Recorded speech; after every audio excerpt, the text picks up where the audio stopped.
Knowing the connectors to your 2.4G receiver AM radio is a thing of the past, but the AM receivers are very reliable. Using the wrong connector or plugging in a connector the wrong way will hardly hurt these receivers. Modern 2.4G receivers are not as strong. If you misplug them you may kill their circuits. Futaba connector is the de facto standard, and due to its unique L shape you can hardly plug it in the wrong way. Most ESCs use Futaba connector.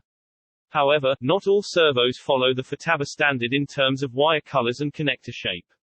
The best thing to do is to have a Futaba connector handy.